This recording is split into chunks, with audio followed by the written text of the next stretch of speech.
हाँ, एक बात है कि आने वाली क्लासेस में 14-15 क्लास तक हम उतना सीख जाएंगे कि जब प्राइस बड़े टाइम फ्रेम के जोन से ऊपर जा रही है ना, जब प्राइस बड़े टाइम फ्रेम के जोन से ऊपर जा रही है, तो उसमें लोअर टाइम फ्रेम के डिमांड जोन को एक्टिव करके भी हम ट्रेड कर सकते हैं। मतलब हम बड़े टाइम फ्रेम की quarterly income, monthly income trade को भी इंट्राडे ट्रेडिंग या डब्ल्यूआईटी ट्रेडिंग में कन्वर्ट कर सकते हैं। वो हम सीखेंगे।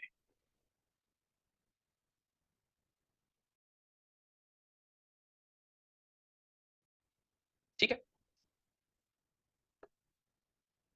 ट्रेड स्कोर देखने में सबसे पहली चीज फ्रेशनेस। सबसे फर्स्ट पॉइंट है freshness on execution time frame. और उस फ्रेशनेस में सबसे पहला पॉइंट है इफ लेवल इज फ्रेश। यदि हमारा लेवल फ्रेश है, यदि हमारा लेवल फ्रेश है, तो उस एरिया को हम 3 नंबर देंगे। उस एरिया को हम 3 नंबर देंगे। वहीं पे यदि हमारा लेवल एक बार टेस्टेड है, if level is tested once, if level is tested once, एक बार टेस्टेड है, तो हम उस एरिया को 1.5 नंबर देंगे। फिर बात करते हैं if level is tested twice, 2 bar tested है या 2 बार से भी ज्यादा टेस्टेड है, तब हम उसको 0 नंबर देंगे। 2 या 2 से ज्यादा बार टेस्टेड है, उसको हम देंगे 0 नंबर। ये freshness.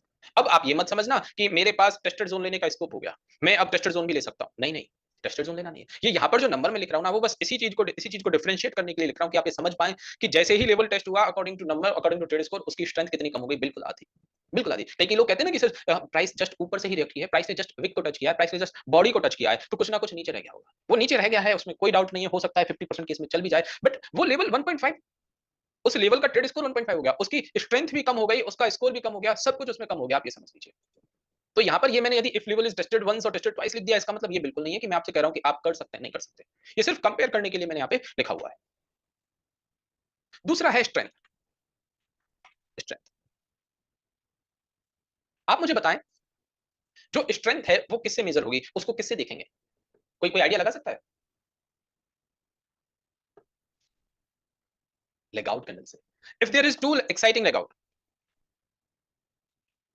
If there is two exciting leg out, two exciting candle कह सकते हैं, लेग आउट ही कहते हैं, ठीक है, याद रहेगा ज्यादा। यदि हमारे पास 2 लेग आउट कैंडल है, और कहूं तो और मोर देन 2, 2 या 2 से ज्यादा लेग आउट कैंडल है, तो मैं उसको 2 ट्रेड स्कोर दूंगा। if there is only one leg out, if only one leg out with gap, कोई गैप के साथ बनी हुई कैंडल है, गैप के साथ बनी हुई लेग आउट है, गैप के साथ बनी हुई लेग आउट है, उसको भी मैं 2 नंबर दे सकता हूं। और अब मैं कहता हूं if only one leg out without gap, बिना गैप के, बिना गैप के कोई लेग आउट है, if only one leg out without gap, उसको मैं ओनली 1 नंबर ही दूंगा। क्या है कि यदि 2 लेग आउट कैंडल या 2 से ज्यादा, 2 या 2 से ज्यादा, 2 या 2 से ज्यादा लेग आउट कैंडल हैं, तो उनको मैं 2 नंबर दूंगा,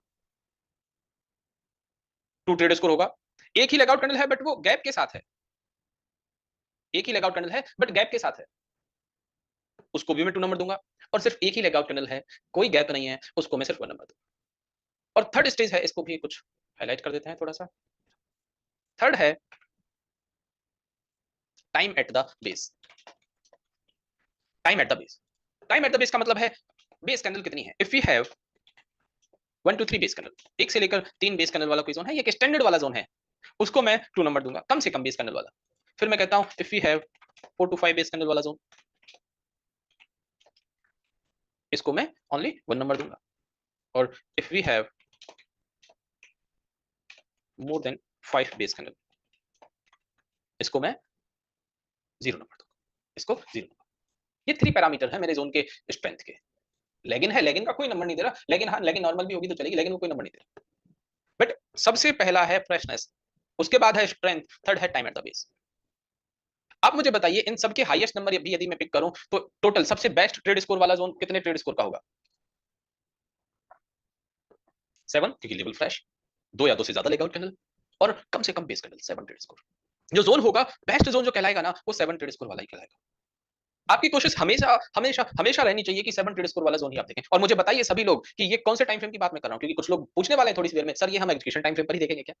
सब ये ट्रेड स्कोर जो है वो मैं एग्जीक्यूशन टाइम फ्रेम पर ही देखूंगा। लोकेशन पर ट्रेड स्कोर का कोई मतलब नहीं। ट्रेड स्कोर का मतलब ट्रेड जहां वर्ड आ गया, मतलब मैं ट्रेडिंग टाइम फ्रेम की बात कर रहा हूं, जहां मुझे ट्रेड करना है, जहां मुझे ट्रेड करना है according to your trading purpose, according to your trading purpose. अब इसके लिए एक पहले तो मैं यहां पर छोटी सी प्रैक्टिस करवा रहा हूं, पिन पर छोटी सी प्रैक्टिस करवा रहा हूं, फिर उसके बाद में चार्ट पर आऊंगा। और चार्ट पर जो कल हमने डिमांड सप्लाई मार्क किए थे, कल जो हमने ट्रेड्स फाइंड आउट करी थी ना, उनमें प्रायोरिटाइज करेंगे कि भाई कौन सा जोन जो है वो हमें कंसीडर करना चाहिए अकॉर्डिंग टू ट्रेड स्कोर, कौन सा जोन ज्यादा स्ट्रेंथ वाला है, कौन सा जोन ज्यादा स्ट्रेंथ वाला है मल्टीपल एग्जीक्यूशन पर। पहले कुछ एक डायग्राम में बना देता हूं, फिर उनसे उनके ट्रेड स्कोर जानेंगे।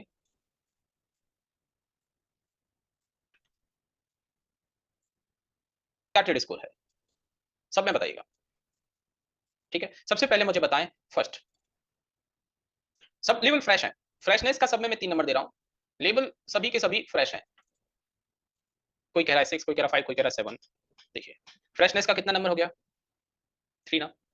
स्ट्रेंथ का कितना नंबर देंगे? कितनी लेगआउट कैंडल है, कितनी लेगआउट कैंडल है योगेश?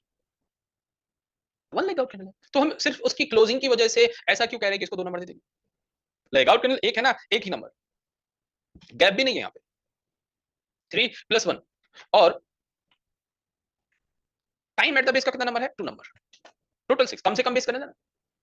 और अब मैं बात करूं सेकंड नंबर के डायग्राम की, सेकंड नंबर के डायग्राम के बारे में बताएं। इसका क्या ट्रेड स्कोर है? फ्रेशनेस 3, स्ट्रेंथ के कितने number? Only 1 number. Time at the base के कितने नंबर देंगे इसको? टाइम एट द बेस के कितने नंबर देंगे मुजाहिद? ओनली 1 नंबर, क्योंकि 4 बेस कैंडल हो गए ना, जहां तक 3 बेस कैंडल थी मैं 2 नंबर दे रहा था, 4 to 5 बेस कैंडल है मैं 1 नंबर दे रहा हूं, और मोर देन 5 है तो मैं 0 दे रहा हूं। 3+1+1 = 5, ठीक है? फिर मैं बात करता हूं इस वाले एरिया की, इसको कितने नंबर दूंगा? फ्रेशनेस 3। स्ट्रेंथ का कितना नंबर है? Only 1 number. स्ट्रेंथ का कितना है? Only 1 number. और टाइम एट द बेस का भी 1 नंबर। कितने हो गए? 5। टाइम एट द बेस का भी 1 नंबर, क्योंकि 4 बेस कैंडल है ना आदित्य, 4 बेस कैंडल है ना। ये है थर्ड। बहुत बेसिक सी बात है, एक बार वापस से ओपन कर देता हूं आप लोगों के लिए, एक बार फिर से देख लो। क्लोजिंग का अभी मैं कुछ नंबर नहीं दे रहा हूं, क्लोजिंग का मैं अभी कोई नंबर नहीं दे रहा हूं, क्लोजिंग का मैं अभी कोई नंबर नहीं दे रहा हूं। ये लॉजिक राहुल शर्मा जी सिर्फ इसलिए है, ये इसका लॉजिक, इस ट्रेड स्कोर का लॉजिक इसलिए कि जब हमारे पास मल्टीपल एग्जीक्यूशन पॉइंट हो, जब हमारे पास मल्टीपल एग्जीक्यूशन पॉइंट हो, उनमें हम डिसाइड कर पाए, उनमें हम डिसाइड कर पाए कि कौन सा एरिया बेस्ट है, उसके स्ट्रेंथ के हिसाब से डिसाइड कर पाए, उसकी फ्रेशनेस के हिसाब से डिसाइड कर पाए, उसके नंबर ऑफ बेस कैंडल्स के हिसाब से डिसाइड कर पाए। और ये देखो मैं इसको ऐसे भी कह सकता हूं, फ्रेशनेस के नंबर में 7 दे दूंगा, फ्रेशनेस के मैं 7 नंबर दे रहा हूं, फुल नंबर 7 होंगे, एक बार टेस्टेड के 4 नंबर होंगे, और 2 या 2 से ज्यादा बार टेस्टेड के 0 नंबर होंगे। वो मैं कितना भी डिसाइड कर सकता हूं, मैंने बस इसको सिंप्लीफाई करने के लिए कम से कम नंबर लिए हैं 1 2 3 और कुछ नहीं। ऐसा नहीं है कि फ्रेशनेस के 4 नंबर है, कहीं से किसी ने तो फ्रेशनेस के 3 नंबर है, ये कोई रूल ही बन गया है। नहीं, अब आप कंपेयर तो कर पा रहे हैं ना एटलीस्ट। अब आपके पास जब नंबर है, जब स्कूल का रिजल्ट आता है, जैसे आज शायद किसी 10th 12th का कुछ सीबीएसई का, yes Rahul ji, 3 number freshness, strength के कितने नंबर है? 2 नंबर। एक ही लेग आउट कैंडल है बट गैप के साथ है, सिंगल लेग आउट कैंडल है बट गैप के साथ है, गैप है, और 2 number he number of base candle 7, इसका है ट्रेड स्कोर 7। फिर उसके बाद बात करते हैं इस फिफ्थ डायग्राम की।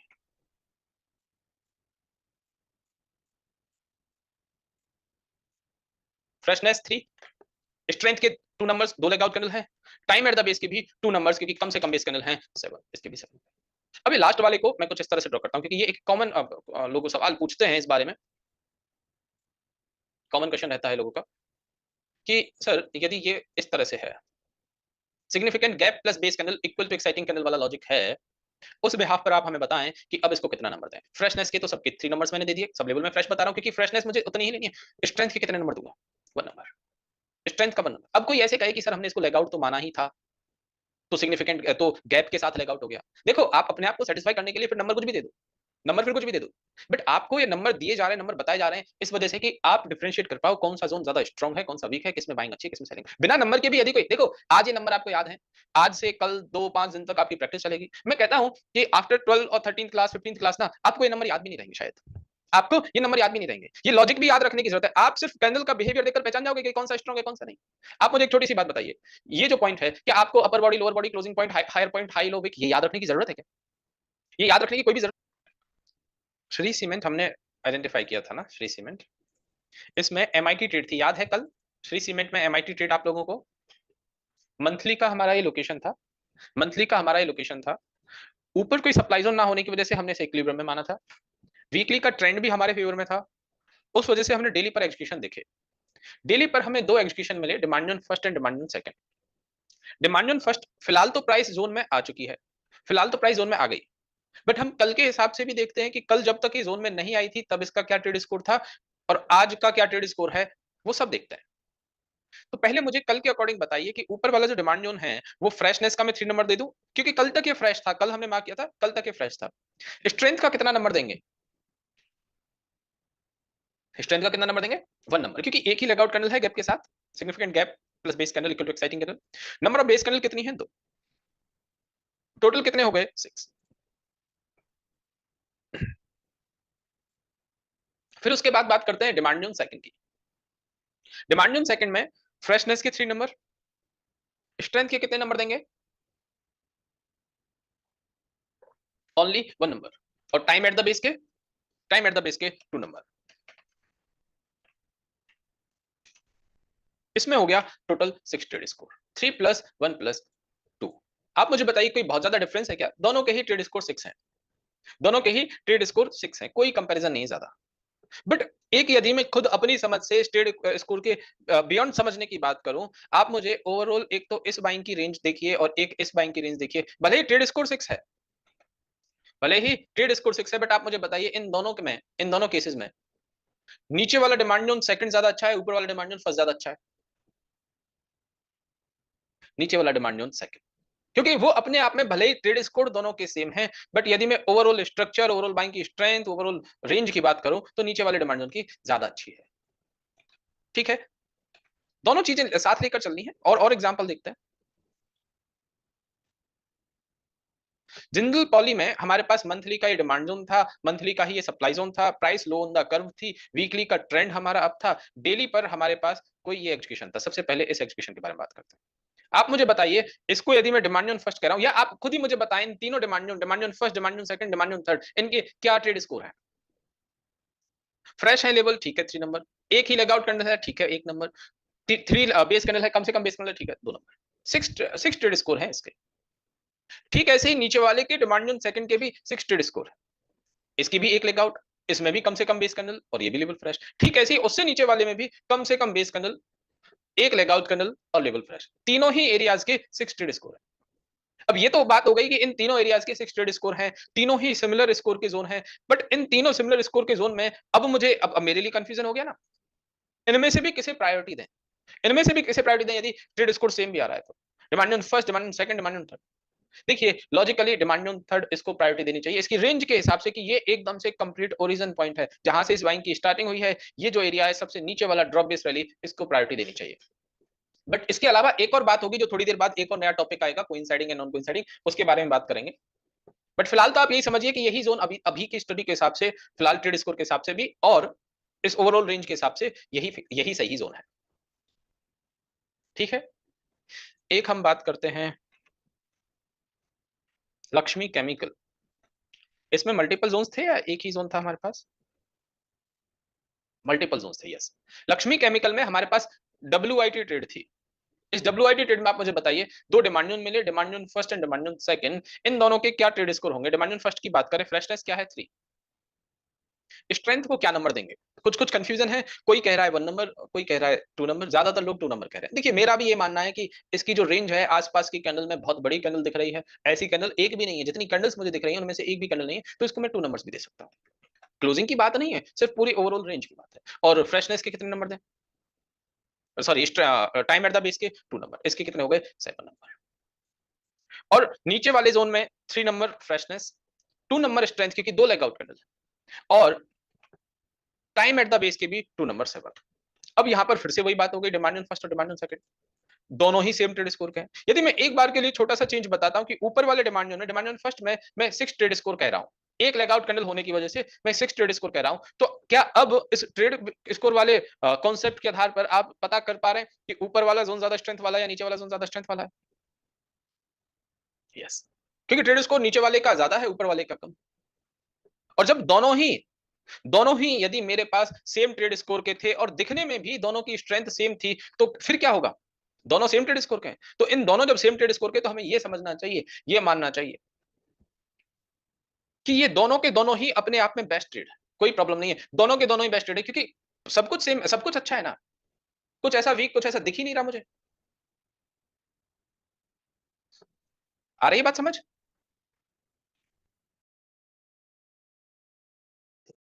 एक ही डिमांड देख रहे थे, एक ही सप्लाई देख रहे थे, प्रॉब्लम जो थी वो सिर्फ इसी में ही थी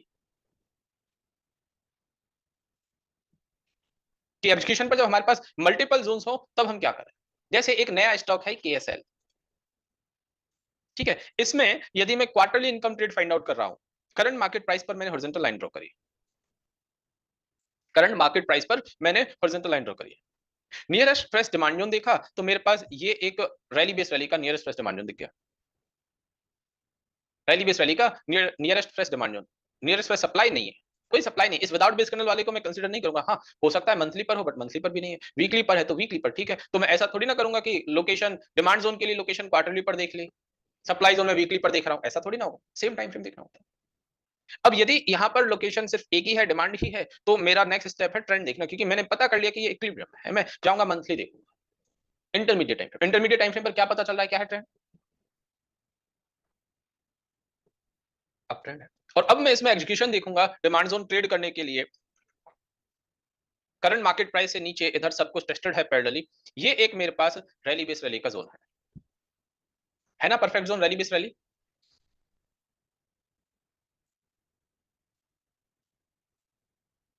इसको मैं बोल रहा हूं डिमांड जोन फर्स्ट, ये है डिमांड जोन फर्स्ट।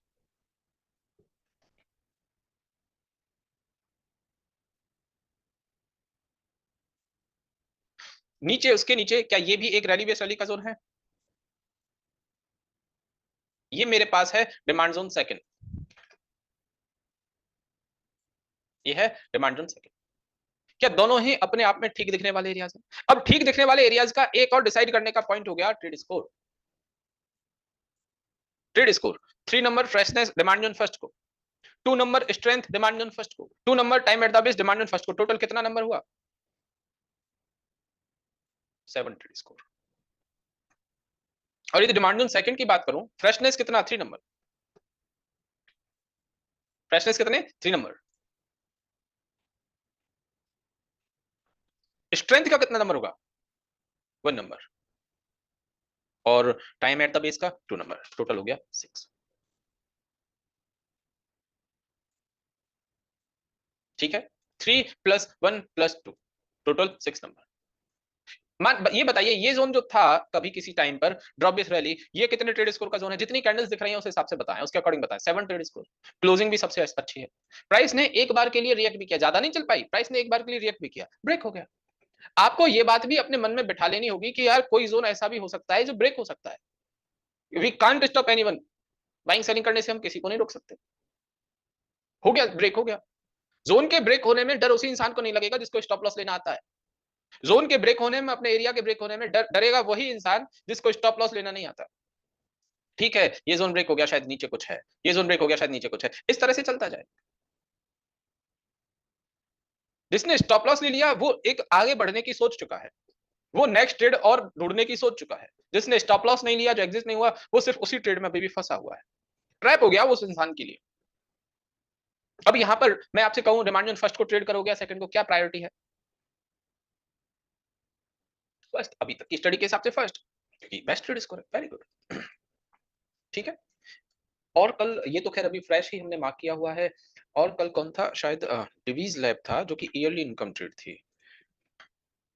बट उसमें एक ही जोन, डिवीज लैब में जो हमने yearly income trade find out करी थी, इसमें ये रैली बेस रैली, इसको क्या ट्रेड स्कोर दोगे आप?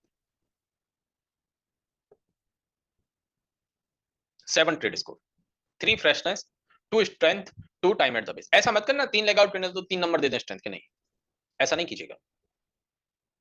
आ रही है ना बात समझ में आप लोगों को? एक बीडीएलबी करके एक स्टॉक था जिसमें वीकली इनकम कोई ट्रेड थी, वीकली का हमारा ये लोकेशन था। Yes, Bharat dynamics. वीकली का हमारा एलोकेशन था, ऑल टाइम हाई का शेयर है, ऊपर सप्लाई जोन नहीं है, इंटरमीडिएट पर ट्रेंड दिखा आप था, 125 या 75 मिनट पर हमें कोई एग्जीक्यूशन देखना था। यहाँ पर हमारे पास मल्टीपल एग्जीक्यूशन थे, demand on first, demand on second, demand on third. यदि मैं डिमांड ऑन फर्स्ट की बात करता हूँ, क्या ट्रेड स्कोर होगा? 3 प्लस 2। 2 किसका? लेग आउट कैंडल का, number number of leg out candle, strength का, और टाइम एट द बेस का भी 2 नंबर, टोटल हो गए 7 number. 3 plus 2 equal to 7। Demand on second की बात करें, फ्रेशनेस के 3 नंबर, स्ट्रेंथ के कितने नंबर है? ओनली 1 नंबर, और टाइम एट द बेस के कितने नंबर है? ओनली 1 नंबर, क्योंकि 4 बेस कैंडल हो गई ना, टोटल स्कोर हो गया 5। नीचे वाले डिमांड जोन 3 की बात करते हैं, 3 फ्रेशनेस, स्ट्रेंथ कितने? Only 1 number, time at the base कितना? 2 नंबर, टोटल कितना हो गया? 6 नंबर। मुझे बताएं क्या प्रायोरिटी रहेगी? First, second, third? First demand zone, उसका ट्रेड स्कोर ज्यादा अच्छा है, उसका ट्रेड स्कोर ज्यादा अच्छा है। पहली प्रायोरिटी यही रखना कि ट्रेड स्कोर जिसका ज्यादा अच्छा हो उसी को ट्रेड करें। ट्रेड स्कोर सिमिलर हो, ट्रेड स्कोर सभी के 7 है, सभी के 6 है, सभी के 5 है, कुछ डिफरेंस नहीं है, तो यही समझना कि फिर हमें तो ओवरऑल स्ट्रेंथ देखनी, ओवरऑल रेंज देखनी है, ओवरऑल फॉर्मेशन देखना है। जैसे फर्स्ट एग्जांपल में हमने देखा था। और कोई कहे कि सर थर्ड में लेग आउट की कैंडल की रेंज अच्छी है, क्या आप मुझे बताइए, ये थर्ड की लेग आउट की कैंडल की रेंज अच्छी है, उसमें कोई डाउट नहीं, बट क्या ये कोई एक्स्ट्रा ऑर्डिनरी कैंडल है क्या, जो एकदम से बिल्कुल अलग? ऐसी कैंडल ये रही, ऐसी कैंडल ये रही, ऐसी कैंडल ये रही, बहुत सारी कैंडल्स है इस तरह की,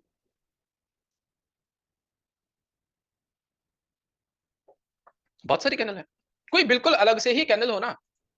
जैसे एक स्टॉक है कॉस्मो फर्स्ट, मेरा एक फेवरेट स्टॉक है, मुझसे ये ट्रेड मिस हो गई। मतलब ये वाला जो स्टॉक, ये वाली जर्नी थी ना, ये वाले, ये पूरी मैंने एंजॉय करी, पूरी एंजॉय करी थी यहाँ तक। मैं हालांकि सप्लाई जोन तक एग्जिट हो गया था। अब की बार मेरे पूरे रडार पर था, और मेरे एक स्टूडेंट से बात भी हो रही थी टेलीग्राम पे, 1 साल बाद बात हो रही थी, उनको मैंने बताया था कि यार ये ठीक है, क्योंकि उनसे कॉस्मो फर्स्ट के बारे में पुरानी चैट पढ़ रहा था, तो वो ठीक थी, वो मतलब कॉस्मो फर्स्ट के बारे में बात हो रही थी उनसे लास्ट लास्ट ईयर भी। और उनसे जब अभी अभी बात हुई तो मैंने बोला भी कि यार ये कॉस्मो फर्स्ट अच्छा लग रहा है, बट मुझसे मिस हो गया, मैं नहीं ले पाया। और इसने पिछले 3 दिन से कभी 20%, कभी 10%, कभी 5% अपर सर्किट ही लगाया जा रहा है। मान के चलिए कि मंथली का ये एग्जीक्यूशन है, आप कोई half yearly income trade find out कर रहे हो जिसमें हाफ ईयरली का लोकेशन है, क्वार्टरली पर ट्रेंड आपके फेवर में, और आपको मंथली का ये एग्जीक्यूशन मिला, मैंने मंथली को भी एग्जीक्यूशन बोला। क्या आपको लगता है ये मंथली का एग्जीक्यूशन इसकी लेगआउट कर्नल अकेले ही 2-3 लेगआउट कर्नल की बराबर है? अकेले को ही मैं 2 ट्रेड स्कोर दूं तो भी चलेगा, और ट्रेड स्कोर ना भी दूं, अपने आप में बेस्ट जोन दिखने वाला है ना, ट्रेड स्कोर को साइड में भी रख दूं तब भी बेस्ट जोन दिख रहा है मुझे, ऐसा कोई दिखे अनमोल। नॉर्मल नहीं, नॉर्मल आप इसको लेगआउट को मान लें, ठीक है, ऐसी होती है, अच्छी है, कोई प्रॉब्लम नहीं है, ये लेगआउट कर्नल भी अच्छी है, कोई प्रॉब्लम नहीं, बट कुछ कुछ और भी अच्छा हो, बहुत अच्छा हो, जैसे ये कंपैरिजन दिख रहा है। आई बात समझ? Very good. यहां तक जितने भी पॉइंट बताए हैं वो सारे पॉइंट आप लोगों को क्लियर हो गए। अब इसी टॉपिक पे कि हमारा एजुकेशन बेस्ट कौन सा होता है। पहला पैरामीटर हो गया हमारा ट्रेड स्कोर। एक और पैरामीटर है कि हमारा एजुकेशन लोकेशन से कितना दूर है, जोन आपस में कोइंसाइड कर रहे हैं या नहीं कर रहे हैं, जोन्स की दूरी आपस में कितनी है। जिस बड़े टाइम फ्रेम को मैं देख रहा था सपोर्ट के लिए, कि मेरे लोअर टाइम फ्रेम को एटलीस्ट कुछ सपोर्ट रहे, क्या वो बड़ा टाइम फ्रेम एक्चुअल में उसको सपोर्ट कर पा रहा है या नहीं कर पा रहा। उसके लिए एक शानदार एग्जांपल आप लोगों को पता भी होगा, महाभारत। आप लोगों ने महाभारत देखी हुई है पहले? नहीं भी देखी हुई हो तो कुछ कुछ पता होगा, थोड़े बहुत मेन कैरेक्टर्स के बारे में पता होगा। यस, उससे ही समझाता हूं मैं आपको, बहुत ही शानदार एग्जांपल, मतलब आपको हायर टाइम फ्रेम की इंपॉर्टेंस पता चल जाएगी, हायर टाइम फ्रेम की इंपॉर्टेंस पता चल जाएगी कि हायर टाइम फ्रेम एक्चुअली क्यों इंपॉर्टेंट है। महाभारत में 2 टीम थी, एक तरह से कौरव और पांडव, कौरव और पांडव, और कौरव और पांडवों में दोनों तरफ से जो मेन लीड रोल में थे, जो जो उनके गाइड थे, जो उनके सीनियर थे, क्या मैं कह सकता हूं पांडवों को श्री कृष्ण और कौरवों को पितामह भीष्म गाइड कर रहे थे। जी, तो मैं यहाँ कोइंसाइड एरिया हो, बड़े टाइम फ्रेम के डिमांड जोन के अंदर ही लोअर टाइम फ्रेम का डिमांड जोन हो, वो एकदम से बेस्ट सिचुएशन होती है कोइंसाइडिंग एरिया। यहाँ पर पता है क्या होगा कि प्राइस ऊपर से आएगी एरो पर, डिमांड जोन की दूरी कुछ ऐसे है, इतना पास, क्या मैं कहूं इतना पास। अर्जुन अभी तक की सभी सिचुएशन में फोर्थ सिचुएशन यहां पर है। अभी तक की सभी सिचुएशन में क्या मैं कह सकता हूं यही अर्जुन पावरफुल है? यस, यही अर्जुन पावरफुल है, क्योंकि ये डिमांड जोन के बड़े टाइम फ्रेम के डिमांड जोन के बिल्कुल पास है, हायर टाइम फ्रेम के डिमांड जोन के बिल्कुल पास है। अर्जुन के पास श्री कृष्णा का इंस्टेंट सपोर्ट है, इंस्टेंट सपोर्ट। इस तरह का जब भी केस हो कि आपके पास यहां डिमांड जोन का एग्जीक्यूशन है, ये डिमांड जोन का एग्जीक्यूशन है और उसके जस्ट पास में ही डिमांड जोन का लोकेशन भी है, तो एक काम करें, आसान सा काम करें कि यहां पर एंट्री करें, ये एंट्री, और जो स्टॉप लॉस वाली लाइन जो यहां होती है हमारी, स्टॉप लॉस वाली लाइन जो यहां होती है, हम स्टॉप लॉस वाली लाइन को जस्ट हायर टाइम फ्रेम की लोकेशन के नीचे कर देंगे, जस्ट हायर टाइम फ्रेम की लोकेशन के नीचे स्टॉप लॉस कर दिया। अब इस केस में क्या हुआ,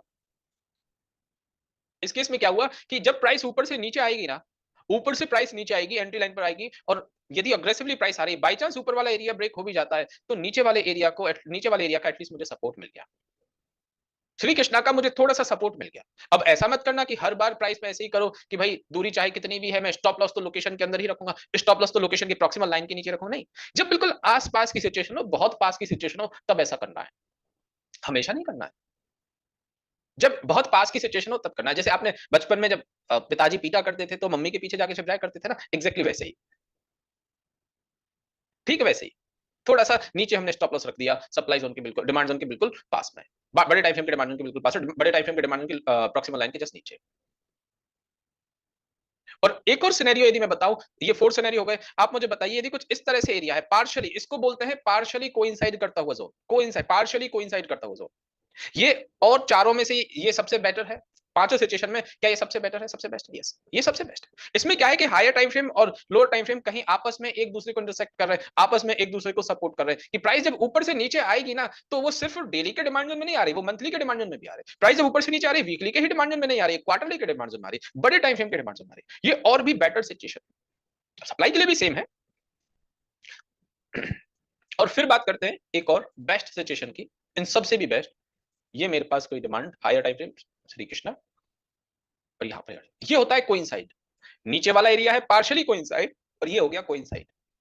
जब मेरे पास बिल्कुल कोइंसाइड एरिया हो, बड़े टाइम फ्रेम के डिमांड जोन के अंदर ही लोअर टाइम फ्रेम का डिमांड जोन हो, वो एकदम से बेस्ट सिचुएशन होती है कोइंसाइड के। यहां पर पता है क्या होगा कि प्राइस ऊपर से आएगी, एरो ऊपर से आ रहे हैं, पहले श्री कृष्णा ही उसको रोक लेंगे। इसका मतलब ये नहीं कि श्री कृष्णा से ही प्राइस ऊपर चली जाएगी, हमें एग्जीक्यूट करने का मौका ही नहीं मिलेगा, ऐसा नहीं है, एग्जीक्यूट करने का मौका मिलेगा, 100% मौका मिलेगा, क्योंकि श्री कृष्ण, वही बात, श्री कृष्णा को नहीं लड़ना है, लड़ाई किसे लड़नी है, अर्जुन को। हो सकता है कुछ टाइम यहां पर रहे, घूमे, फिर उसके बाद यहां जाए, ऐसे एग्जांपल मैं बताऊंगा, डोंट वरी, कि थोड़ा बहुत प्राइस ने लोकेशन के आसपास स्ट्रगल किया, बट फिर वो फाइनली एग्जीक्यूशन तक तो आ गई।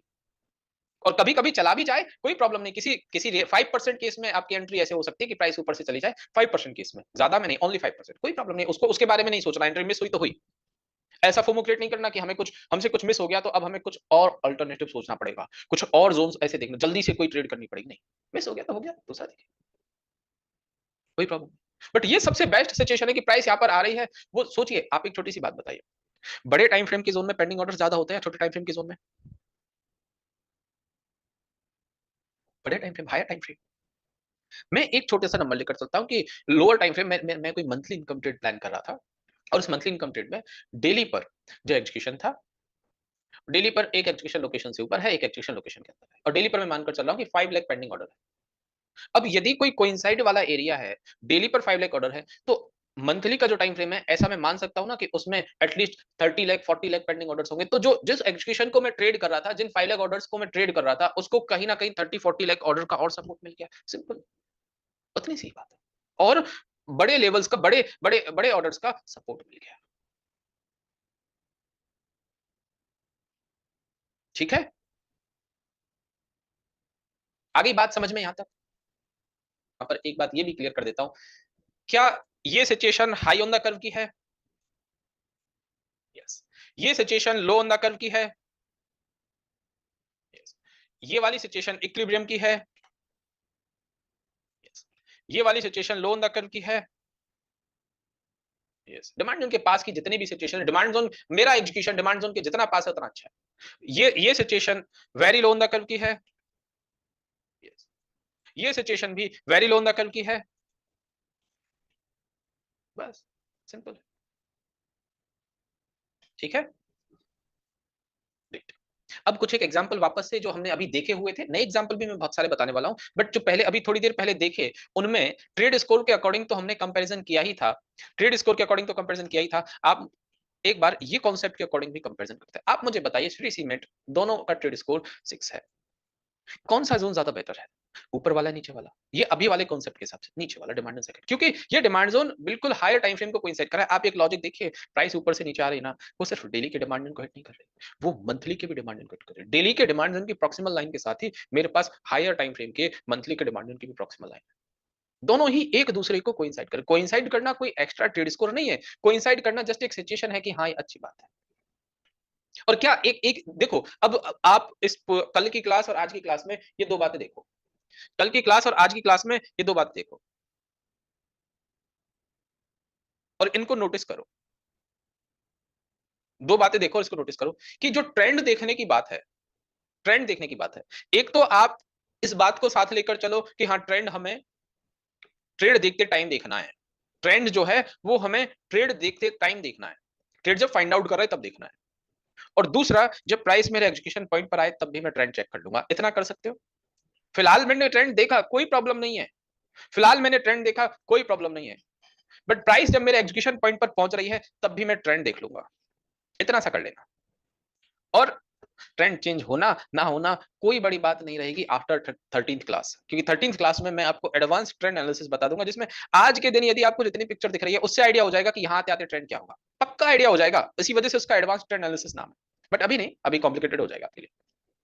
आपको बस एक काम करना है, एक बार तो जब देख रहे हैं ना, ट्रेड फाइंड आउट कर रहे हैं ना, रिसर्च करते टाइम देख लेना है ट्रेंड क्या है, और जब प्राइस जोन में आएगी तब देख लेंगे। और ऐसा कुछ नहीं है कि आने वाले 13th क्लास में कुछ टाइम बचा नहीं ज्यादा, नेक्स्ट वीक में वो eight the time of arrival price जब जोन तक पहुंचेगी, जब प्राइस जोन एग्जीक्यूशन तक पहुंचेगी, क्या मैं ये कह सकता हूं उस टाइम पर price very low on the curve होगी? Yes, very low on the curve. उस टाइम तक प्राइस जो है वो very low on the curve होगी।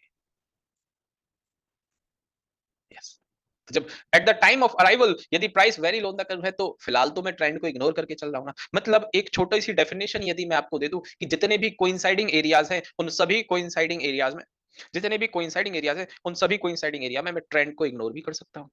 ठीक बात है ये, मैं ट्रेंड को इग्नोर भी कर सकता हूं। Very good. इसमें और भी बहुत सारी बातें हैं, सबको सीख लेंगे, डोंट वरी। लक्ष्मी केमिकल में हमारे पास दो एरियाज थे, दोनों ही 7 ट्रेड स्कोर के थे। दोनों 7 ट्रेड स्कोर के थे। आप मुझे बताएं कि दोनों की यदि मैं बात करता हूं अकॉर्डिंग टू कोइंसाइड और according to non coincide, Shri Krishna Arjun Duryodhan Pitamah Bhishma वाला जो कॉन्सेप्ट था, उसके अकॉर्डिंग कौन सा जोन ट्रेड करना प्रायोरिटी है? डिमांड जोन फर्स्ट और सेकंड?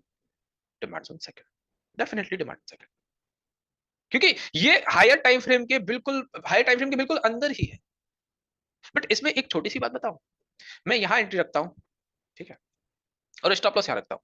अब स्टॉप लॉस ऐसे नहीं कि यार ये दूरी है इसको मैं यहाँ रख दूं, इतना दूरी नहीं, स्टॉप लॉस ऑलमोस्ट डबल हो गया। जब 3-4 रुपीज का स्टॉप लॉस था, वहां नेसेसरी 6 रुपीज का स्टॉप लॉस हो गया। इतना ज्यादा दूरी पर नहीं, मैं इस स्टॉप लॉस यही रहने दूंगा, मैं इसका स्टॉप लॉस यही रहने दूंगा। बहुत ज्यादा दूरी है, इसमें डिस्टेंस है।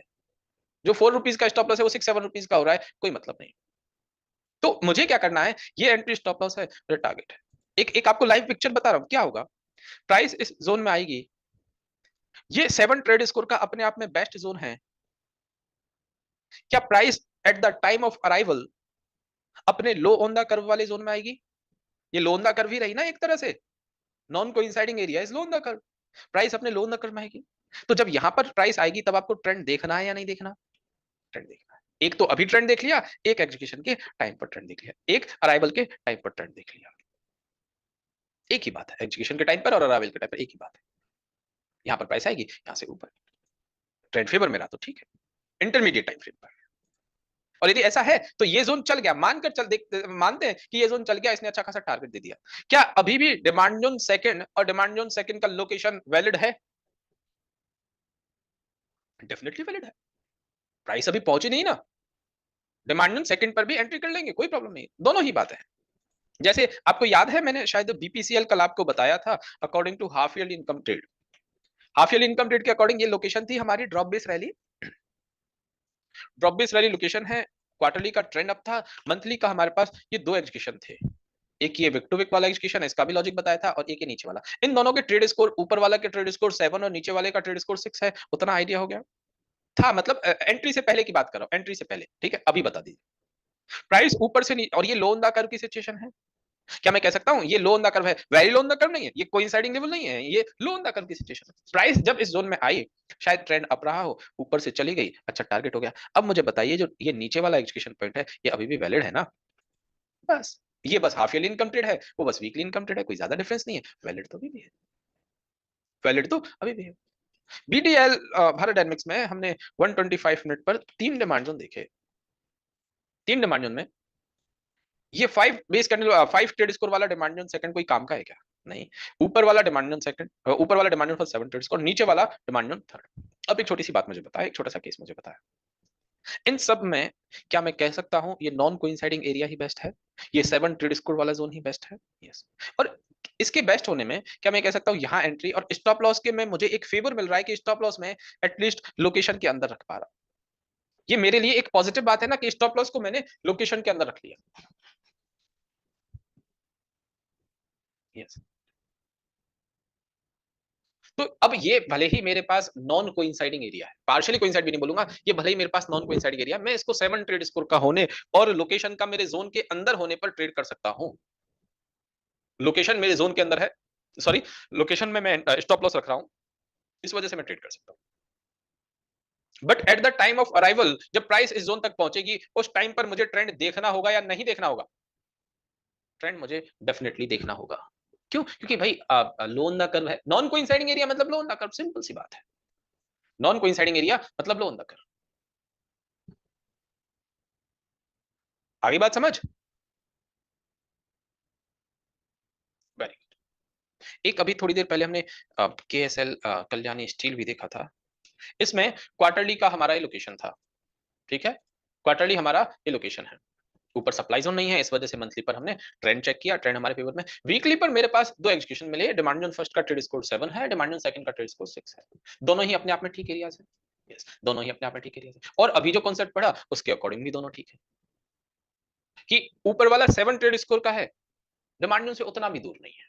नीचे वाला 6 ट्रेड स्कोर का है, डिमांड जोन के बिल्कुल अंदर है।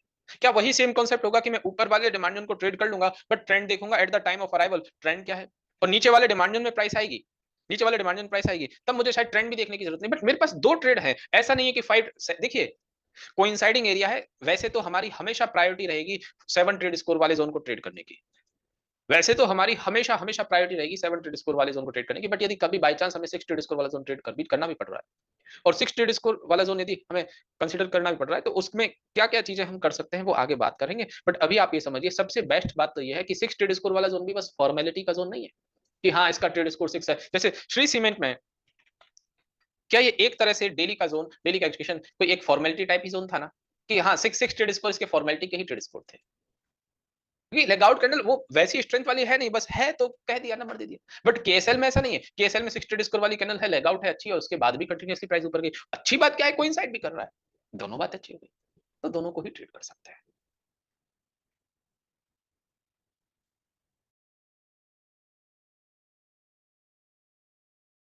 बात समझ? अब जैसे जिंदल पॉली था, जिंदल पॉली में आप मुझे बताइए पहली बात, एक छोटी सी बात मुझे बताइए, क्या एजुकेशन में 6 ट्रेड स्कोर होना सबको दिख रहा है? यस, सबको दिख रहा है। एजुकेशन पॉइंट से कितने लोग सेटिस्फाइड हैं पूरी तरह से? कितने लोग कन्विंस्ड हैं कि भाई हाँ ये अच्छा एरिया है, या 50-50 है? तीनों ही जोन। देखो मैं भी ऐसे 50-50 हूं कि भाई यार ये ना मतलब ऐसे डिस्ट्रीब्यूशन सा दिख रहा है, ये रैली लेगआउट की इतनी अच्छी नहीं है, नीचे वाला हाँ ये फिर भी अच्छा है, ये रिवर्सल है बट इसकी लेगआउट करना अच्छी नहीं, ये यहाँ पर मैं खुद उतना ज्यादा कन्विंस नहीं हूँ। बट एक बात है कि इन तीनों में फिर भी देखा जाए तो ऊपर वाले जोन पर मुझे भरोसा नहीं आएगा। डिमांड जोन फर्स्ट है ना, उस ऊपर वाले जोन पर भरोसा नहीं आएगा। हो सकता है डिमांड जोन सेकंड या थर्ड को मैं ट्रेड कर लूं, और आगे चल के तो पता है क्या है कि in demand zone second third को मैं एक ही मान के ट्रेड कर लूंगा, वो आगे हम 19th क्लास में सीखेंगे। बहुत दूर जाना पड़े उस एरिया को छोड़ देना, बहुत दूर जाना पड़े उसको नहीं, आसपास देखना, क्योंकि बहुत दूर में आप मेहनत भी करोगे। यहाँ पर लॉजिकल मैं कहता हूं कि एक लोकेशन आपने ये देख ली। अब जब आप लोअर टाइम फ्रेम पर जाओगे, बहुत पीछे की तरफ आपको कोई ट्रेंड वीकली पर ट्रेंड फिलहाल तो अप है, बट एक बात ये भी तो लग रही है इतना दूर आते आते ट्रेंड भी चेंज हो जाएगा। हाँ, कहीं यहाँ आसपास की बात होती तो शायद ट्रेंड भी चेंज नहीं होता, बट ये इतना दूर है शायद ट्रेंड भी चेंज हो जाए और शायद एग्जीक्यूशन भी आपको बहुत दूर बहुत दिनों बाद मिले। बट आसपास दिख रहा है, आसपास की रेंज में दिख रहा है, तो मार्क करने पर ज्यादा फोकस रखना है। हाँ, ये यदि मंथली की कैंडल और अच्छी बन गई 3-4 दिन के अंदर, तब जरूर मेरा रैली बेस रैली का लोकेशन बन जाएगा इस कैंडल को बेस कंसीडर करते हुए, इस बीच वाली कैंडल को, अप्रैल मंथ वाली को। वीकली पर देखते हैं, कोई बात नहीं। क्वार्टरली मंथली पर नहीं मिला, वीकली देख लेते हैं। क्वार्टरली पर भी नहीं है एक्चुअली, वीकली देखते हैं। क्या वीकली पर मेरे पास नियरेस्ट रेस्ट डिमांड जोन एक ये रैली बेस रैली का जोन है? यस, ये रैली बेस रैली का जोन अपने आप में लोकेशन है, ठीक है। इसका ट्रेड स्कोर क्या दूंगा मैं? क्या ट्रेड स्कोर होगा? लोकेशन का कोई ट्रेड स्कोर नहीं देना, लोकेशन पर कोई ट्रेड स्कोर नहीं देना, उसको नॉर्मली ही देखना है। इसको इक्विलिब्रियम में समझते हुए डेली पर ट्रेंड मैंने देखा, डेली का ट्रेंड क्लियर कट अभी अप है और मैं 125 या 75 मिनट पर यदि एग्जीक्यूशन देखूं और किसी को यदि ऐसे लगे कि सर पुराना डेटा, वैसे तो इस केस में तो पुराने डेटा की जरूरत नहीं है, बट आप यहाँ ये जो स्मार्ट सर्च है या 200 स्पेस डी कर देंगे और इसको एंटर कर देंगे तो यहाँ पर आपका 200 डेज का डेटा भी आ गया, बहुत पीछे तक का डेटा आ गया। 125 मिनट पर एक ये एरिया है, ये शायद प्रॉपर मार्क नहीं करूं, ये भी एरिया है, इसमें भी 4 बेस कैंडल दिख रही है। क्या मैं 75 पर भी डिफाइन कर सकता हूं इसे? कर सकते हैं। 75 पर कोशिश करते हैं, वहां एक अच्छी पिक्चर है। हाँ, 75 पर फिर भी क्या ये एक रैली बेस रैली का जोन हो सकता है? और उससे पहले यहाँ कुछ नहीं है, ये कोई एरिया नहीं है, ये कोई एरिया, मतलब एक ही एरिया मिला मुझे एक तरह से। 75 मिनट पर एक एरिया मिला, उसका क्या ट्रेड स्कोर दूंगा और कोइंसाइडिंग नॉन कोइंसाइडिंग क्या? पहली बात तो जोन कोइंसाइडिंग है, सबसे अच्छी बात क्या है, जोन मेरा कंप्लीटली कोइंसाइडिंग है। और यदि ट्रेड स्कोर की भी बात करूं तो हाँ, क्लोजिंग अच्छी है, 7 ट्रेड स्कोर दे सकता हूं। होने को जैसे देखें तो इसकी रेंज पता है यहाँ से यहाँ तक की है, वो आपको दिख नहीं रही है, ये इसी तरह की है, बट इतनी बड़ी रेंज है। कुछ लोग इसको एक्साइटिंग कैंडल की तरह लेंगे, मतलब एक अपने आप में एक्साइटिंग कैंडल, या कुछ लोग इसको बेस है बट गैप की वजह से एक्साइटिंग लगे। मैं इसको 7 ट्रेड स्कोर भी कह दूं और इवन 6 ट्रेड स्कोर भी कह दूं तो भी कोई प्रॉब्लम नहीं है, क्योंकि भाई कंटिन्यूअसली प्राइस यहां से ऊपर गई है और उसके साथ साथ एक अच्छा काम और हुआ है कि कोइंसाइडिंग जोन है, अपने आप में एक कोइंसाइडिंग जोन है, ठीक है। इस तरह से देखना है आपको उस गैप वाली एक्साइटिंग कैंडल को। आदित्य, लक्स इंडस्ट्रीज का ये चार्ट है, ठीक है। यहाँ पर अब कई कई बार पता है आपको ये चैलेंज आ रहा होगा कि यार ये मंथली का लोकेशन था बट टेस्टेड हो गया, ठीक है, उसको छोड़ दो, उसको छोड़ दो, जो टेस्टेड हो गया छोड़ दो। अभी बहुत, अभी जब आपकी 10th क्लास हो जाएगी ना, उसी दिन मंथली की कैंडल क्लोज हो जाएगी। और पता है एक छोटी सी आपको होप दूं, मंथली की कैंडल क्लोज होगी तो उसमें कितने सारे एरियाज, कितने सारे जोन्स बनेंगे बताऊं आपको। बीएचईएल ओपन करो, क्या मंथली का लोकेशन इसी तरह से हो गया, तैयार हो जाएगा 2 दिन के बाद? बिल्कुल हो जाएगा। आपको बताऊं, मैंने लिख रखा है, नोट डाउन कर रखा है ये, शारदा कॉर्पोरेशन। क्या शारदा कॉर्पोरेशन में भी मंथली का लोकेशन कंप्लीट बनकर तैयार हो जाएगा? बिल्कुल। अब एक छोटी सी बात, हाँ ये एक अच्छा पॉइंट निकला कि मान के चलिए आज के दिन मैं यहाँ पर हूँ, मेरा ये कैंडल क्लोज हो चुकी है, मंथली का डिमांड जोन का लोकेशन ये है, मंथली के सप्लाई जोन का लोकेशन ये है। फिलहाल करंट मार्केट प्राइस पितामह भीष्म के पास है या श्री कृष्णा के पास है? पितामह भीष्म के पास, सप्लाई जोन के लोकेशन के पास। क्या सप्लाई जोन के लोकेशन के पास यदि प्राइस है, किसी भी तरह से मुझे इस तरह के डिमांड जोन को ट्रेड करना चाहिए? अर्जुन के इस तरह के जीतने के चांसेस बन सकते हैं क्या जब अर्जुन यहाँ पर है? नहीं बन सकते। क्यों नहीं बन सकते? क्योंकि भाई प्राइस एक तरह से हाई ऑन द कर्व, अब उसी को मैंने टेक्निकल लैंग्वेज में हाई ऑन द कर्व बोल दिया, उसी बात को टेक्निकल लैंग्वेज में मैंने उसको हाई ऑन द कर्व बोल दिया। यदि प्राइस सप्लाई जोन के पास है तो आप यही समझिए कि मुझे लोअर टाइम फ्रेम पर भी सप्लाई जोन ही देखना है। वीकली का क्या ट्रेंड है इसमें? वीकली का क्या ट्रेंड है? अब ट्रेंड है तो एक बात तो तय है कि मैं लॉन्ग की ट्रेड, मतलब एक बात तो तय है, मैं नॉन कोइंसाइडिंग एरिया ट्रेड नहीं करूंगा। मैं शॉर्ट ट्रेड कर सकता हूं बट ओनली कोइंसाइडिंग ट्रेड करूंगा। एक मेरे पास ये एरिया है ड्रॉप बेस ड्रॉप, यहां एंट्री कुछ इस तरह से, और इसके स्टॉप लॉस को क्या मैं यहां रख सकता हूं श्री कृष्णा के पितामह भीष्म के पास, क्योंकि बहुत ज्यादा डिफरेंस नहीं। बट ऐसा करने के टाइम पर क्या मैं मान रहा हूं कि ये price high on the curve है? Very high on the curve नहीं है, ये नॉन कोइंसाइडिंग एरिया है। तो जब मेरे पास प्राइस जिस जोन तक पहुंची, जिन्होंने भी पूछा eight the time of arrival का क्या मतलब है, प्राइस जब जोन तक पहुंच रही है, क्या प्राइस कोइंसाइडिंग एरिया में पहुंच रही है या नॉन कोइंसाइडिंग एरिया में? मैं ट्रेड किसे कर रहा हूं, कोइंसाइडिंग को या नॉन कोइंसाइडिंग? Non coinciding. और नॉन कोइंसाइडिंग को कर रहा हूं तो ट्रेंड देखूंगा नहीं देखूंगा? ट्रेंड देखूंगा। ट्रेंड क्या है? वीकली पर अप है, तो मैं इसको ट्रेड नहीं कर रहा।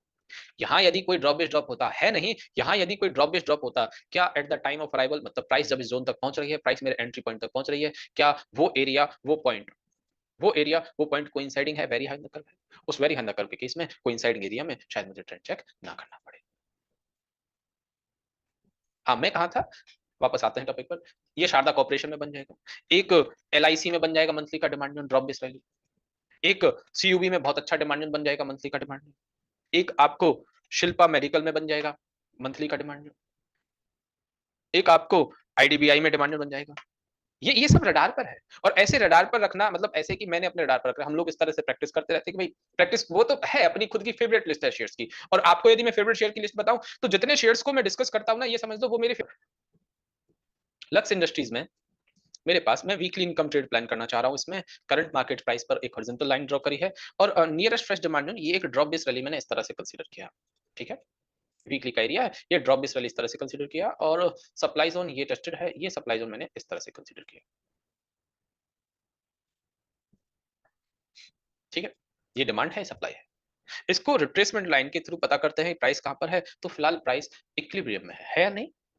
फिलहाल प्राइस इक्विलिब्रियम में है, बीच में। तो मेरा नेक्स्ट स्टेप क्या होगा? ट्रेंड देखना, डेली का ट्रेंड क्या है? अप है। अब एक छोटी सी बात मुझे बताइए, प्राइस इक्विलिब्रियम में है, ट्रेंड अप है, तो क्या मैं डिमांड जोन का एग्जीक्यूशन फाइंड आउट करूंगा? यस। प्राइस इक्विलिब्रियम में है, ट्रेंड डाउन होता तो क्या करता? सप्लाई जोन का एग्जीक्यूशन देखता। बट एक बात ध्यान रखना कि आप कोशिश करना कि आप कोइंसाइडिंग एरिया ही फाइंड आउट करें। 125 मिनट पर गए, वहां आपने 30 डेज डेटा सेलेक्ट किया और यहाँ कुछ आपको ये ड्रॉप बेस रैली का एक एरिया नजर आया, उसके अलावा कुछ नहीं है। ये इतनी बेस कैंडल वाला 6-7 बेस कैंडल वाला ये कोई एरिया खास नहीं है, ये कोई एरिया खास नहीं, यही एक एरिया है 75। अब इस एरिया में आते आते यदि ट्रेंड थोड़ा बहुत चेंज हो भी जाता है, अब से थोड़ा साइडवेज भी हो जाता है, तब भी मेरे लिए एक एक ठीक ट्रेड है, अच्छी ट्रेड है, क्योंकि कोइंसाइडिंग एरिया है, very low the current price जब जोन में आएगी। ये दो बातें देखो, दो बातें आपको एक बार अभी के लिए सोचकर चलनी पड़ेगी कि अभी करंट मार्केट प्राइस कहां है और मैं जिन जोन्स को मार्क कर रहा हूं उस टाइम पर क्या रहेगी। क्लियर कर देता हूं, इस एक सेंटेंस में सब क्लियर हो जाएगा कि अभी प्राइस कहां है और जब प्राइस जोन तक पहुंचेगी तब कहां होगी, जब मेरे एंट्री पॉइंट तक पहुंचेगी कहां होगी, वेरी लो द कर, लो द कर, हाई द कर, वेरी हाई द कर। ठीक है, मतलब इन जोन्स के यदि आप सप्लाई जोन भी देख रहे होते, डिमांड जोन भी देख रहे होते, यदि इस पूरे एरिया के बीच में है ना, तो ट्रेंड के बिना ट्रेड नहीं करेंगे। आपका एग्जीक्यूशन कुछ इस पूरे एरिया के बीच में मिलता है, डिमांड सप्लाई के बीच में मिलता है, डिमांड सप्लाई के अंदर नहीं मिलता है, नॉन कोइंसाइडिंग एरिया होता है। हर एक केस में ट्रेंड देखना है और यहां पर जो होगा इस तरह के एरिया में, इस तरह के एरिया में ट्रेंड के अगेंस्ट भी जा सकते हैं और आगे धीरे धीरे करके कुछ कुछ मॉडिफिकेशन करेंगे। बट अभी फिलहाल आप ये समझिए यही करना है। देखो, एक हमेशा हम लोग एग्जांपल देते हैं, हम हमेशा हम लोग कहते हैं कि हम इन ट्रेड्स में सेलेक्टिव हो रहे हैं, ट्रेड्स की क्वालिटी पर बहुत ज्यादा फोकस कर रहे हैं, ट्रेड्स की क्वालिटी पर बहुत ज्यादा फोकस कर रहे हैं। उसके पीछे बस एक ही वजह है कि हम जिस ट्रेड में एजुकेशन लें, हम जिस ट्रेड में अपनी हार्ड एंड मनी को लगाएं, वहां पर हमारा पैसा जाने की नहीं, आने की संभावना हो। एक एग्जांपल देते हैं हम लोग, अरुण सर भी, मैं भी, कि आप जब स्टॉक्स का सिलेक्शन कर रहे हो, आप जब ट्रेड्स का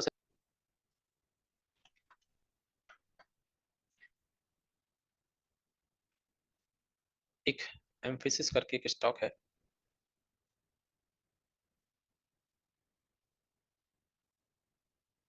एम्फेसिस नहीं, इसमें मंथली का कोई लोकेशन है, एमआईटी ट्रेड में फाइंड आउट कर रहा हूं, करंट मार्केट प्राइस पर मैंने हॉरिजॉन्टल लाइन ड्रॉ करी। ठीक है, नियरेस्ट फ्रेश डिमांड जोन देखा, ये मेरे पास एक ड्रॉप बेस रैली का डिमांड जोन है, एकदम से परफेक्ट डिमांड जोन है, बिल्कुल परफेक्ट। वीकली का ट्रेंड देखना जरूरी है क्योंकि सिर्फ लोकेशन एक ही है, सप्लाई नहीं है, इक्विलिब्रियम में मानेंगे, पता ही नहीं चल रहा कि प्राइस सप्लाई जोन से आ रही है नहीं आ रही, पता ही नहीं चल रहा प्राइस में आसपास हायर सेलिंग एरिया कौन सी जगह पर है, ट्रेंड अप है। और डेली पर यदि मैं एग्जीक्यूशन की बात करूं, एक एग्जीक्यूशन यहां पर मुझे इधर आते हुए यही दिखा रैली बेसिकली, क्या ये किसी भी तरह से ठीक एग्जीक्यूशन होगा लोकेशन से इतना दूर? लोकेशन से इतना दूर बिल्कुल नहीं, कोई मतलब का एग्जीक्यूशन नहीं, ये एग्जीक्यूशन टेस्टेड है। और यदि बात करूं, एक मेरे पास ये रैली बेस रैली का एग्जीक्यूशन है, अपने आप में ठीक है, एक तरह से पार्शियली कोइंसाइड कर रहा है, दूसरा एग्जीक्यूशन ये भी है और एक तीसरा एग्जीक्यूशन मुझे ये ड्रॉप बेस रैली भी दिख रहा है, तीन एग्जीक्यूशन मेरे पास है। ये डिमांड जोन फर्स्ट, ये डिमांड जोन सेकंड, ये डिमांड जोन थर्ड, तीन डिमांड जोन है, demand zone first, demand zone second, demand zone third. सबसे बेस्ट डिमांड जोन कौन से लग रहे हैं आपको? दो भी हो सकते हैं, मैं कहूंगा डिमांड जोन सेकंड और डिमांड जोन थर्ड बेस्ट है। मुझे लगता है कि डिमांड जोन सेकंड और डिमांड जोन थर्ड बेस्ट है क्योंकि ये पूरी तरह से कोइंसाइड कर रहा है। डिमांड जोन फर्स्ट जो है वो पार्शियली कोइंसाइड कर रहा है, डिमांड जोन फर्स्ट जो है वो पार्शियली कोइंसाइड कर रहा है, डिमांड जोन सेकंड और थर्ड जो है वो पूरी तरह से कोइंसाइड कर रहा है। अब किसी के मन में एक बात ये भी आ रही होगी कि सर डिमांड जोन फर्स्ट ना यार सबसे ज्यादा स्ट्रेंथ वाला है, उसमें दो लेग आउट कैंडल है, गैप के साथ इतनी बड़ी स्ट्रेंथ की कैंडल बनी है, आप डिमांड जोन फर्स्ट को ज्यादा स्ट्रेंथ वाले क्यों नहीं करें? बिल्कुल कहेंगे, वही चीज तो मैं याद करवाना चाह रहा हूं आपसे, वही चीज तो मैं नोटिस करवाना चाह रहा हूं कि सिर्फ एक चीज के बिहाफ पर नहीं, कोइंसाइडिंग नॉन कोइंसाइडिंग, यदि ये पार्शियली कोइंसाइड करता हुआ एक नॉन कोइंसाइडिंग जोन भी बहुत एक्स्ट्रा ऑर्डिनरी है, तो ये तीनों ही डिमांड जोन मेरे लिए ट्रेडेबल हो गए। इनमें भले ट्रेड स्कोर, इसमें डिमांड जोन सेकंड में 6 है, डिमांड जोन थर्ड में भले 7 है। डिमांड जोन थर्ड के लिए सबसे अच्छी बात क्या है कि बिल्कुल ओरिजिन पॉइंट है। डिमांड जोन फर्स्ट के लिए सबसे अच्छी बात क्या है कि इसका ट्रेड स्कोर बेस्ट है।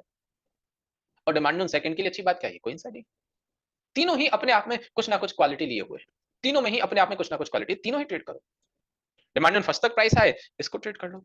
सेकंड तक प्राइस आए, 1:2 का टारगेट दे, बहुत अच्छी तरह से ऊपर नहीं जाए, डिमांड थर्ड को भी ट्रेड कर लो। यदि प्राइस डिमांड सेकंड से ही ऊपर चली गई, डिमांड सेकंड में एंट्री करके ही ऊपर चली गई, तो फिर डिमांड थर्ड कोई काम का नहीं रहा, क्योंकि फिर लोकेशन से भी प्राइस ऊपर चली गई। ऐसा है कि लोकेशन से थोड़ा बहुत ऊपर जाती तो ठीक था, लोकेशन को फ्रेश मानता, बट लोकेशन से बहुत अच्छी तरह से ऊपर चली गई तो फिर कोई काम का नहीं, नया लोकेशन बन जाएगा, कोई प्रॉब्लम नहीं।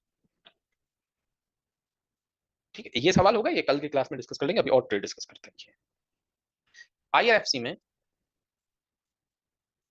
मंथली करंट मार्केट प्राइस पर यदि मैं हॉरिजॉन्टल लाइन ड्रॉ करूं, मंथली पर मेरे पास एक ये नियरेस्ट सप्लाई जोन है। करंट मार्केट के प्राइस में इतना पास में सप्लाई जोन को देखते हुए, इतना पास में जब आपको सप्लाई जोन दिख गया, आप मुझे बताइए, आप मुझे बताइए कि अपने आप में ऐसा लगने लगा कि यार ये सप्लाई जोन के पास है, मैं सेल की ट्रेड ही देखूंगा, बाय की नहीं, क्योंकि डिमांड जोन पास है, डिमांड जोन दूर है।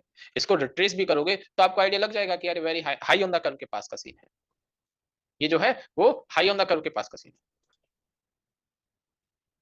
और जब हाई ऑन द कर्व है, वीकली पर ट्रेंड क्या होना चाहिए आपका, डाउन। क्या वीकली का ट्रेंड एक तरह से डाउन है, sideways to down, yes, sideways to down है। और यदि मैं एग्जीक्यूशन की बात करूं, मेरे पास डेली का एग्जीक्यूशन होना चाहिए, करंट मार्केट प्राइस से मैं ऊपर जाता हूं, यहां पर लेफ्ट साइड में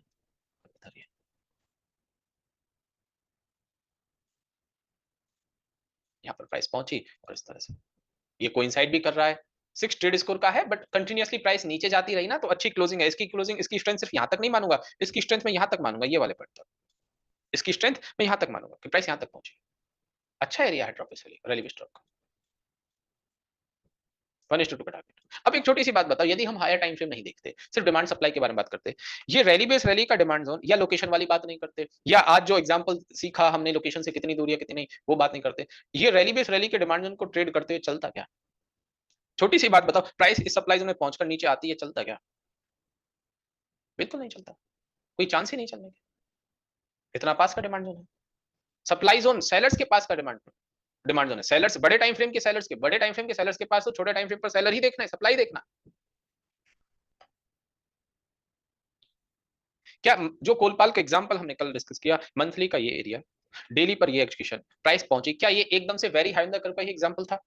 clear cut very high on the curve का, प्राइस पहुंची नहीं चाहिए, कोइंसाइडिंग एरिया का था, कोइंसाइडिंग एरिया का था। एचसीएल टेक में हमने डेली पर जिस डिमांड जोन की, वीकली इस डिमांड जोन की बात करी, क्या मंथली के डिमांड जोन से बिल्कुल कोइंसाइड करता हुआ एरिया था? 100% कोइंसाइड करता हुआ एरिया था। कोइंसाइडिंग एरिया मार्केट में बहुत अच्छी तरह से काम करता है, बहुत अच्छी तरीके से। ठीक है, चलिए एक और एग्जांपल देखते हैं। है तो मंथली का ये लोकेशन अपने आप में बेस्ट है, वो कल की क्लास में हो गया मंदीप, कल शायद आप क्लास में नहीं थे। ये अपने आप में बेस्ट एरिया है मंथली का, ड्रॉप बेस रैली, ये बेस्ट है, ऊपर सप्लाई जोन नहीं है। वीकली का ट्रेंड देखना पड़ेगा, वीकली का ट्रेंड हमारे फेवर में है, बिल्कुल है। और डेली पर यदि मैं एजुकेशन की बात करूं, आप देखिए कितने सारे एजुकेशन है इसमें। एक ये रहा रैली बेस रैली, एकदम से फ्रेश एरिया। एक ये रहा, एक ये रहा ड्रॉप बेस रैली, एक ये रहा रैली बेस रैली, एक ये रहा ये एरिया, इसको मैं मार्क करना बताऊंगा आपको। इसके अलावा और कोई फ्रेश एरिया दिख रहा है?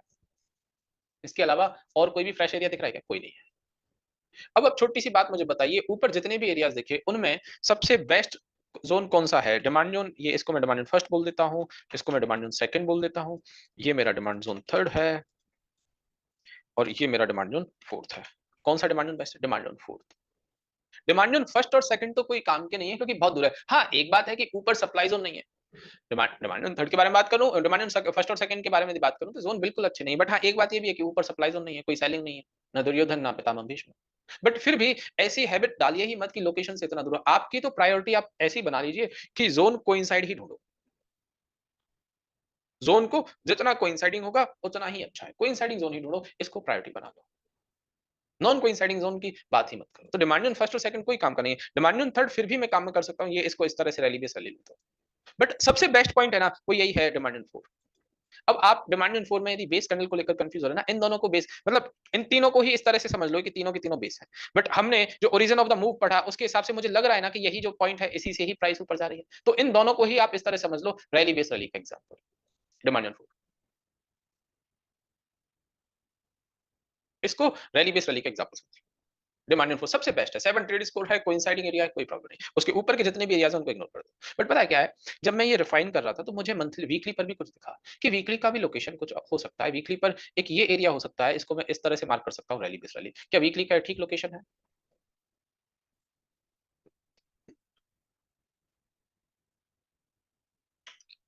डेली का ट्रेंड मेरे फेवर में है और 125-75 पर यदि मैं कोई एग्जीक्यूशन देखता हूँ यहाँ,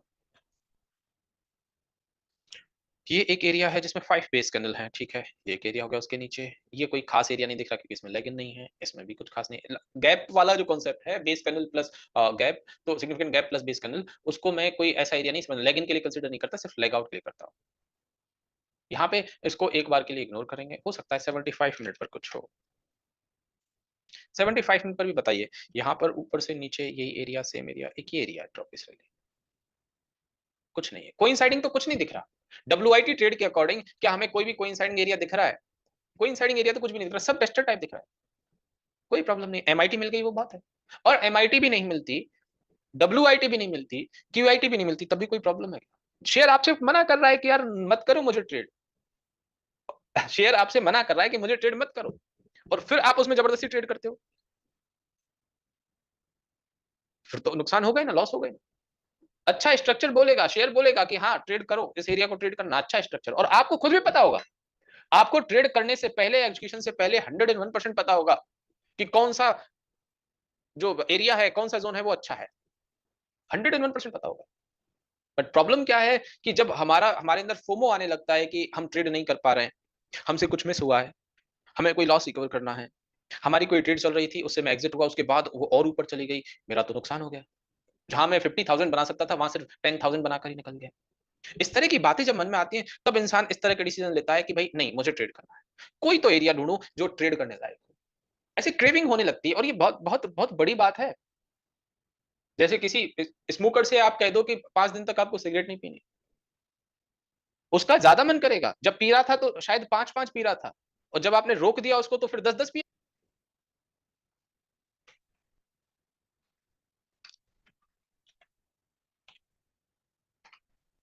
प्रेस्टीज, प्रेस्टीज में क्या मैं ये कह सकता हूँ, करंट मार्केट प्राइस पर ये मेरी हॉरिजॉन्टल लाइन है, मंथली का मेरा ये सबसे पास में drop based value demand zone है, ठीक डिमांड जोन है ये अपने आप में, चल जाएगा, इतना बड़ा टाइम फ्रेम का जोन है ना, कोई बात नहीं, कर लेंगे।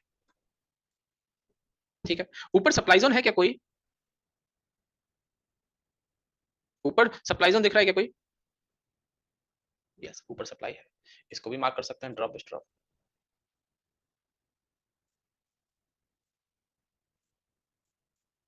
ठीक है, डिमांड बिल्कुल फ्रेश है, कौन कह रहा है टेस्टेड जोन है? बिल्कुल फ्रेश जोन है, प्राइस पहुंची नहीं, विक टू विक नहीं, बॉडी टू विक मैंने मार्क किया हुआ है, क्योंकि विक टू विक मार्क करने लायक ही नहीं जोन। प्राइस कहां पर है?